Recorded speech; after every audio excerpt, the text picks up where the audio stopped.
You've reset your progress. Now what? It's January 17th. It's a beautiful Saturday. And today I wanted to talk about that, about what to do when you've messed up and your progress is reset.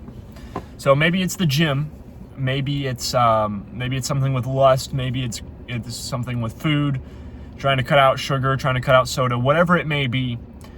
There comes a time in your journey of bettering yourself, of self-improvement, betterment, which there's people that think that term is weird or gross or bad, and self-improvement books are dumb, whatever.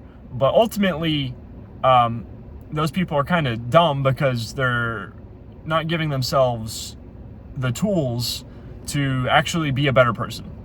But that's another thing for another day.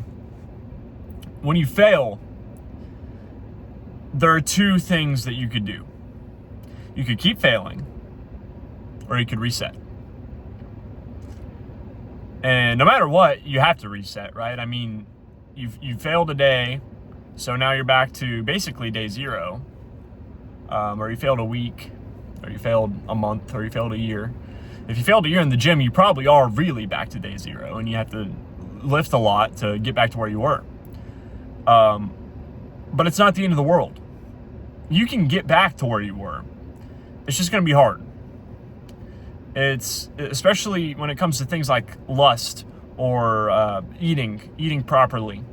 After you have that bite of sugar that you haven't had in a while, or after you've looked at those women or those dudes or whatever it is you like, there comes a time when you do that, and it makes it harder the next time. You have to exercise your self-discipline muscle all the time. Sometimes it's easy to exercise it, sometimes it's not. Just like in the gym. Sometimes it's really easy to do 20 reps of 135 on bench. Some days you can't even do one. And that's from different factors and different things. But ultimately, that's how everything works in life. There are things that are really hard some days, but some other days they're really easy. You just got to remember that on the easy days, there will be harder days. So don't get cocky. Don't tell yourself, oh, I'm going to do this forever. I'll never fail. You will. Because if you start to tell yourself you'll never fail, when you do fail, it's going to hurt a lot worse. When you do fail and fall off the horse, it's going to be a lot harder to get back on. So whenever you do fail, you're presented with the two options of you can either keep failing. You can fail the next day and the next day and the next day, and keep telling yourself, oh, well, I'll do better tomorrow. Or you could do better. You could start doing better. And especially when it comes to things like, junk food or, again, lust, whatever. After you do that once in a day, it's a lot easier for you to later that day be like, oh, well, it's just one donut. Oh, well, I'm just opening their page to see who they are. No, you're not. It's not just going to be one donut. You'll probably have another one later. Even if you don't have it immediately, you'll have it later. And it's these lies we tell ourselves to make ourselves feel better about doing the things that we know we aren't supposed to do. I heard this this guy talking about Frog and Toad, right? And he used the analogy of a frog and toad and the cookies in a box. Frog put some cookies in a box, and he said, now we will not eat the cookies because they're in a box. And Toad said, well, we can just open the box. And Frog said, that is true. And that's how life is.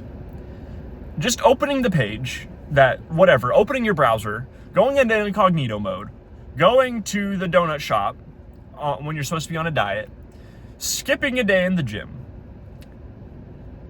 talking to those friends that you're not supposed to be talking to because they're bad for you, whatever it is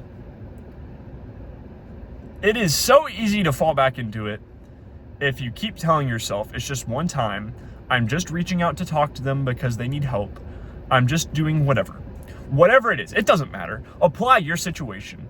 Whatever it is, it's dumb. Don't do that. It's so dumb.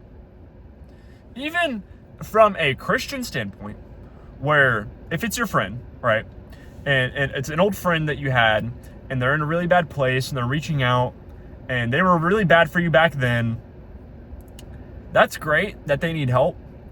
But if they mistreated you in the past, it is not your responsibility to fix all of their issues. Because we know from people's actions how they are going to be. And again, that's from a Christian standpoint. You can read that in the Bible. That's a biblical thing. I believe most religions probably would teach you that based on someone's actions, you know the contents of their heart. So don't start telling yourself, oh, okay, well, they're better now because they're asking for help. Because most likely, if this is the third or fourth time that you're doing this, they're going to keep using you. And that is not healthy. That does not make you a better person. It makes you a worse person. It's going to make you a bitter person. So keep that in mind and work on succeeding the next time you fail. Work on not failing consecutively. Failing 2 days in a row, okay, the third day is going to be really hard, sure. Failing one day, second day is going to be pretty hard, but it's easier than if you failed that second day. It's easier. The more days in a row you fail, the more likely you are to fail the next day. So keep that in mind, work on that, and I hope y'all have a great day.